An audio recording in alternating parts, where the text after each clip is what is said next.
सुप्रभात दोस्तों, नमस्कार। आज 10 अगस्त है।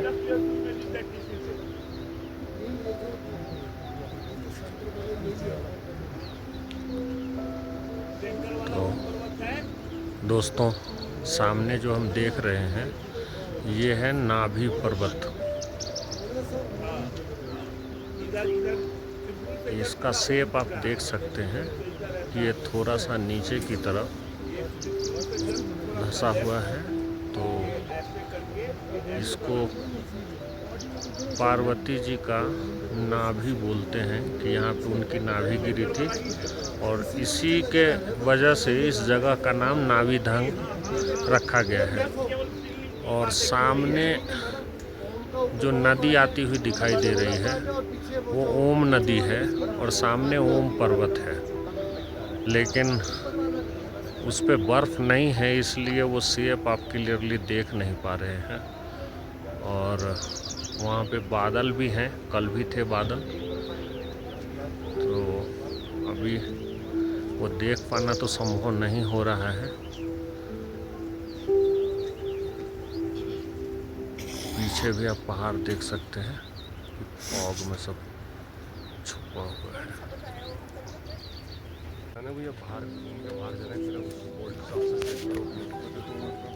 हाँ, उधर चलो, उधर से पूरा आओ। हाँ, चलिए। और बारिश की बूंदें भी गिरने लगी हैं।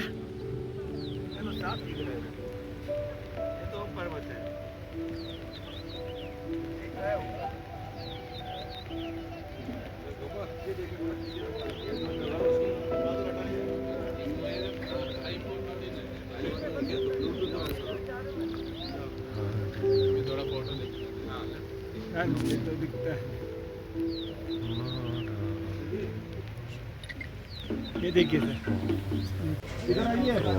सामने ओम पर्वत है, और उसको हम जूम करके देखने की कोशिश करेंगे।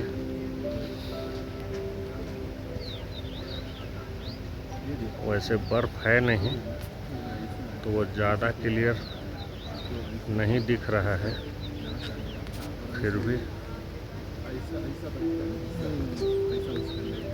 ये है ओम पर्वत।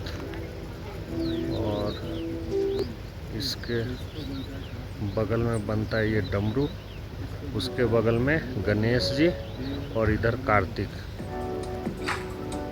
तो ये पूरा परिवार यहाँ पे बैठे इन पहाड़ों के ऊपर। और उसके दूसरे तरफ आता है तिब्बत, और राइट साइड में नेपाल। नीचे जो नदी आप देख पाएंगे वो ओम पर्वत के ग्लेशियर से आता हुआ ओम नदी। सुबह से हम बहुत कोशिश कर रहे हैं, लेकिन ओम पर्वत के क्लियर दर्शन नहीं हो पा रहे हैं।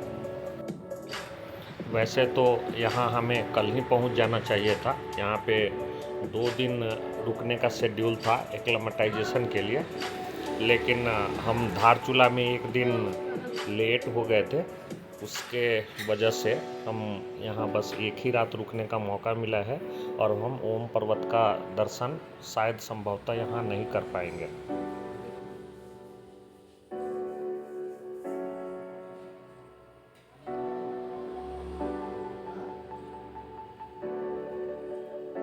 दोस्तों, फाइनली अब हम ओम पर्वत से विदा लेंगे और चलेंगे कैलाश की तरफ।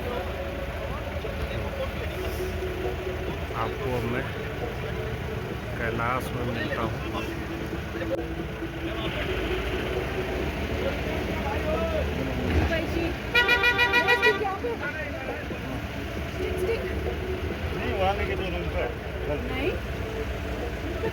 ये सामने ओम पर्वत,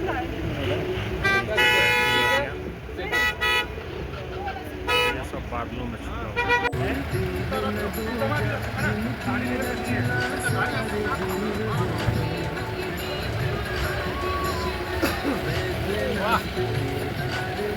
अरे बैठो बैठो फोटो बाद में लेना है इधर आओ।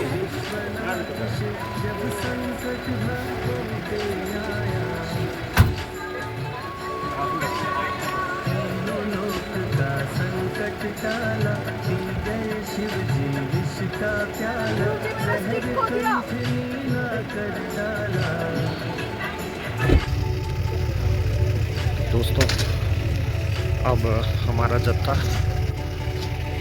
बिल्कुल लिपू लेक पहुँच चुका है और यहाँ से इन घोड़ों पर हमारा सामान कुछ जाएगा, खाने पीने का सामग्री, और एक बैग हम लोगों को अपने साथ लेकर चलना पड़ेगा। तो अब हम बस यहाँ से टकला कोट की तरफ निकलने की तैयारी कर रहे हैं।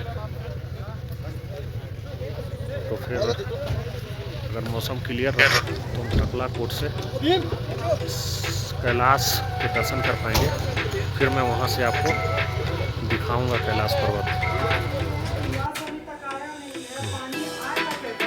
इस तरफ हम ऊपर की तरफ जा रहे हैं। ये लोग नीचे गाड़ियाँ वहाँ रह गई हैं और हम ऊपर की तरफ निकल रहे हैं।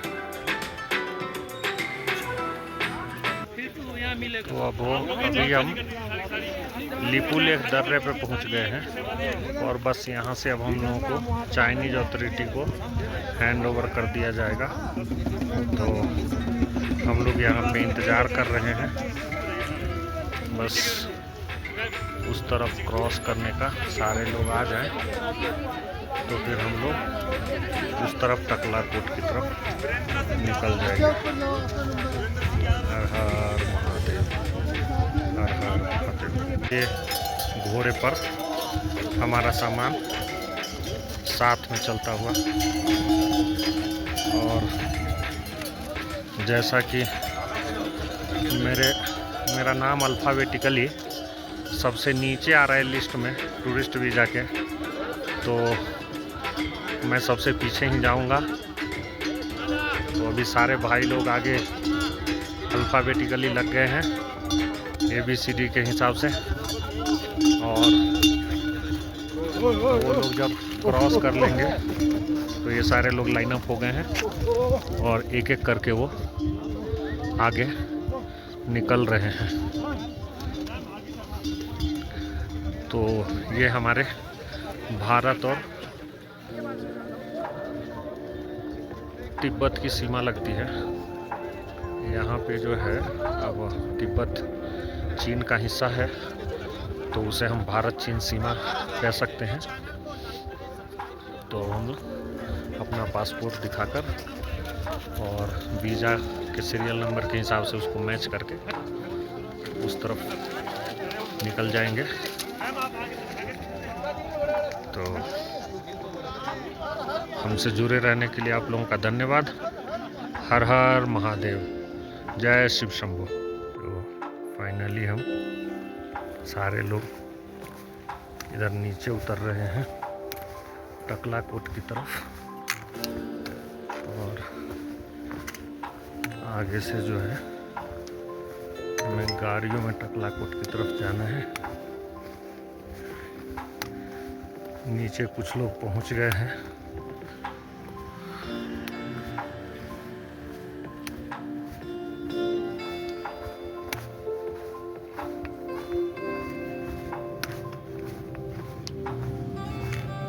तो मिलते हैं एक ब्रेक के बाद।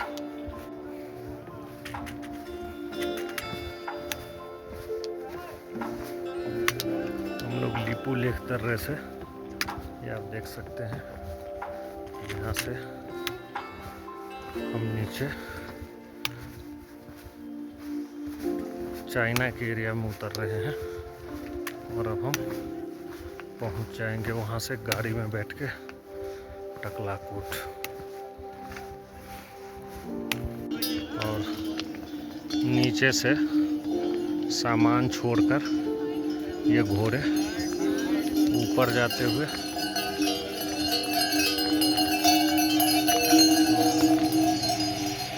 लोग घोड़े को रास्ता देने के लिए रुके हैं फिर हम आगे की तरफ दौड़ लगाने को तैयार हैं। ओम नमः शिवाय। चलो मिलते हैं एक ब्रेक के बाद भाइयों।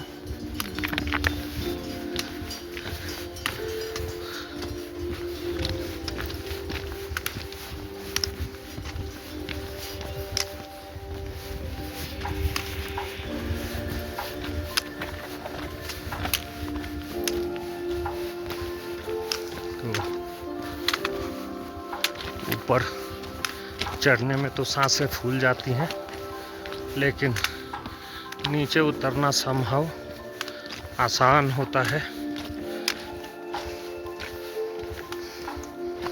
लेकिन अपने कदमों को आपको संभाल के रखना होता है,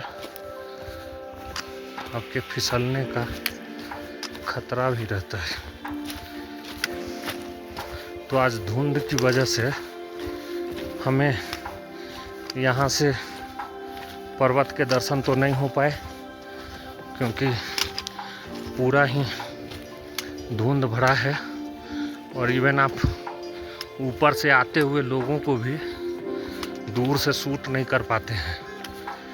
ओके, जब मौसम क्लियर होगा फिर हम लोग आगे देखेंगे कि कैसे हम कैलाश पर्वत का दर्शन कहाँ से कर पाते हैं। धन्यवाद दोस्तों। अब हम टकलाकोट के होटल रूम में पहुंच चुके हैं और जैसा कि हमें शुरू में ही इंस्ट्रक्शन दिया गया था कि आप जब वहां होटल रूम में पहुंचेंगे तो उनकी फैसिलिटीज़ को आप सही से चेक करें कि कोई भी उसमें खामी ना हो, कोई परेशानी ना हो, क्योंकि यहाँ पे लोग यात्रियों के साथ जो उनको परेशान भी करते हैं। जब आप होटल रूम छोड़ेंगे तो वहाँ पे वो आपके ऊपर चार्जेस लगा देंगे कि नहीं आपने ये चीज़ ख़राब कर दिया है या तोड़ दिया है। तो आपको हर एक चीज़ को बारीकी से चेक करने की ज़रूरत होती है।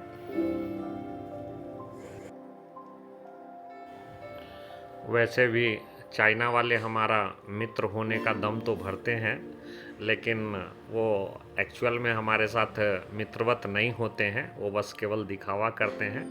तो हमें हर चीज़ का रिकॉर्ड अपने पास रखना होता है ताकि हम बाद में दिखा सकें कि नहीं ये पहले से ही टूटा हुआ था और हम बच सकें ऑड सिचुएशन से। बॉर्डर से जब हम लोग आए थे, जब चाइना में प्रवेश किए, तो उन्होंने हमें कभी कहीं पे भी ना तो वीडियो शूट करने दिया ना फ़ोटो खींचने दिया।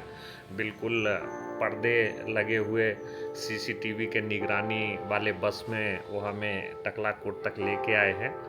तो रास्ते का व्यू तो हम कुछ भी रिकॉर्ड नहीं कर पाए, क्योंकि बस में एक तो सीसीटीवी कवरेज भी है और साथ में उनका चाइनीज़ अथॉरिटी का जो सिक्योरिटी का बंदा है वो भी वहाँ बैठा होता है।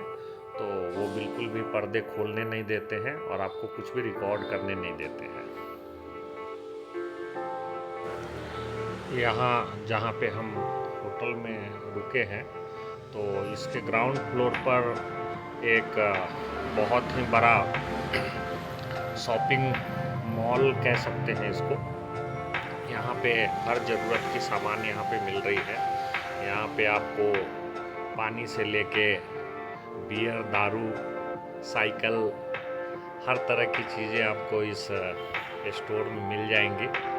ये सुपरमार्केट की तरह है और यहाँ पे वेज, नॉन वेज हर तरह की खाने पीने की चीज़ें एक ही साथ रखी रहती हैं। तो जो थोड़ा सात्विक विचार के लोग हैं उनके लिए यहाँ पे सामान खरीदना थोड़ी सी मुश्किल पेश आती है उनको। और ख़ास करके जब आप कैलाश जैसे पवित्र यात्रा में हो तो आप यहाँ से सामान खाने पीने का नहीं खरीद सकते हैं, क्योंकि पता नहीं कौन से आइटम में क्या मिला हो, क्या फ्लेवर हो। उनके लिए तो कीड़े मकोड़े से लेकर जो भी जीव जंतु हैं वो सब खाने पीने की चीज़ है उनके लिए। चाइनीज़ लोग में कोई सेग्रीगेशन नहीं है, तो उनके लिए ये चलता है। लेकिन हम आप ऐसा तो नहीं कर सकते। यहाँ पे आपको नित्य दिन यूज होने वाली चीज़ों के साथ साथ घर में हाउस होल्ड के जितने भी चीज़ होते हैं हर तरह की चीज़ें आपको यहाँ मिल जाएंगी। क्रॉकरी से लेकर सूटकेस तक, जूते चप्पल से लेकर अम्ब्रेला, छाता, जो भी है हर चीज़ यहाँ पे मिल जाती है। वो है कि डिफरेंस प्राइस का है। भारत और चाइना में जो युआन चलता है तो युआन की कीमत करीब 13 रुपये एक युआन का होता है। तो आपको यहाँ चीज़ें महंगी लग सकती होंगी, लेकिन ज़रूरत है तो आपको यात्रा में जाने के लिए ख़रीदना भी पड़ सकता है। अगर आपने कोई सामान मिस कर दिया हो तो लास्ट मोमेंट में आप यहाँ पे हर चीज़ ले सकते हैं। जो भी आपकी रिक्वायरमेंट होगी यात्रा के लिए तो वो आप यहाँ से लेके जा सकते हैं।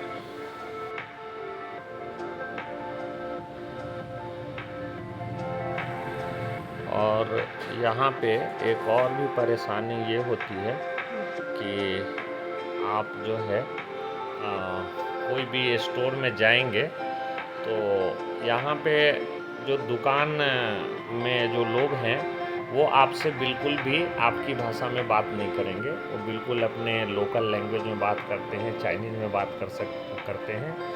आपको उनसे कोई भी इंटरेक्शन करना हो तो आपको गूगल ट्रांसलेटर का सहारा लेना पड़ेगा और तभी आप उनसे किसी भी चीज़ के बारे में जानकारी ले सकते हैं। जनरली वो लोग यहाँ स्टोर में नेपाली लड़कों को सेल्स बॉय रखे हुए हैं तो वो हिंदी में बात करते हैं, उनसे आप जानकारी ले सकते हैं, वो आपको ऐसा बताएंगे। तो अभी यहाँ पे एक नेपाली भाई मिला था सेल्स बॉय, जो कि बता रहा था कि यहाँ पे पानी से सस्ता बियर मिलता है। तो बियर पीने वालों के लिए तो अच्छा है ये जगह। और ये देखो सामने अचार, मुझे लग रहा है जैसे वो विनेगर में कुछ कीड़े और वैसे इंसेक्ट्स टाइप चीज़ों को वो रखे हुए हैं। तो ये भ्रम आपको वहाँ लगता है कि पता नहीं कौन सा चीज़ में क्या रख के वो बेच रहे हैं। तो यहाँ सभी लोग चीज़ों को देख रहे हैं लेकिन कोई खरीद नहीं रहा है।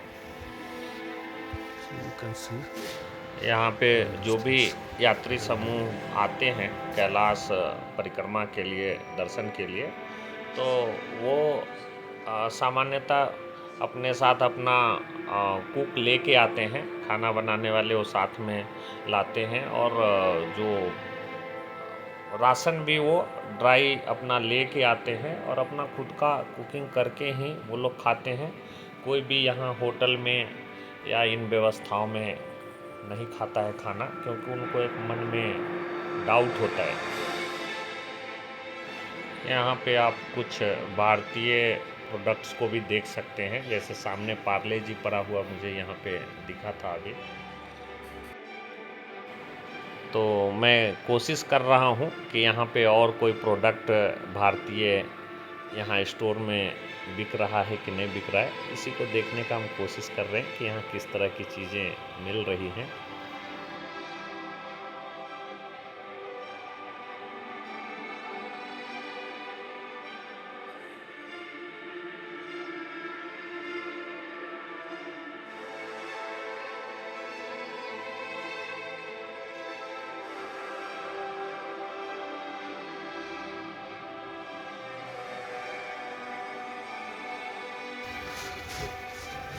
एक युआन में ये मार्कर दे रहे हैं, तो समझो ये नहीं, ये रिफिल है, तो ये 13 रुपये का होगा।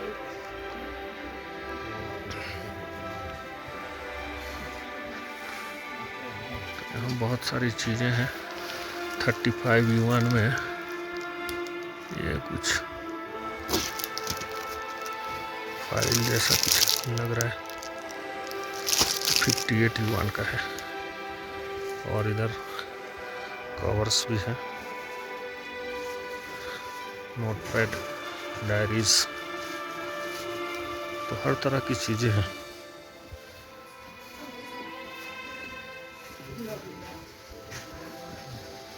और स्नीकर्स भी इधर दिखा है, देखो स्नीकर्स लोग खरीद रहे हैं यहाँ पे। ये रहा स्नीकर्स।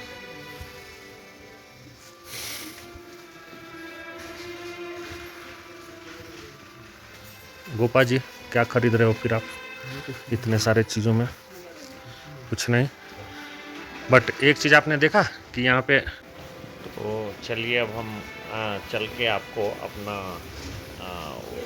कुकिंग का जगह दिखाता हूँ, जहाँ पे हमें इस होटल में जगह एक दिया गया है जहाँ पे हमारे कुक जो है ये होटल के अंदर खाना बनाएंगे। हम लोग का तो डाइनिंग एरिया मैं आपको दिखाना चाहूँगा।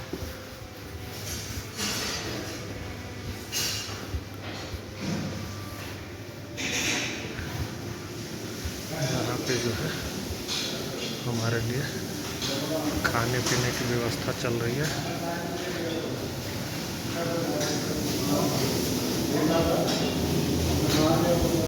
तो ये है हमारा डाइनिंग एरिया और यहाँ पे जो है ये स्टिक रखे गए हैं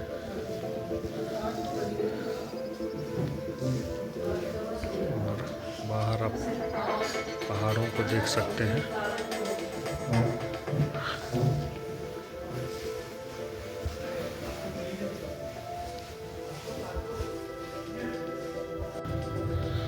तो यहाँ चाइना के टाइम के हिसाब से अभी रात के 9:45 बज चुके हैं और अब यहाँ अंधेरा हो रहा है। और ये हमारा होटल का रूम है, ये है होटल की फैसिलिटी जो आप देख सकते हैं। ये गवर्नमेंट होटल बता रहे हैं, हम लोग यहीं पे रुके हैं। तो भारत में तो अभी 7 साढ़े 7 हो रहा होगा, लेकिन यहाँ के लिए टाइम ये 9:45 हो गया है। तो आज के लिए जो है मैं यहीं वीडियो को विश्राम दूंगा और शुभ रात्रि। कल फिर देखते हैं कैसा नज़ारा होता है। और कल यहीं पे रेस्ट डे है तो हम थोड़ा बाहर चलेंगे।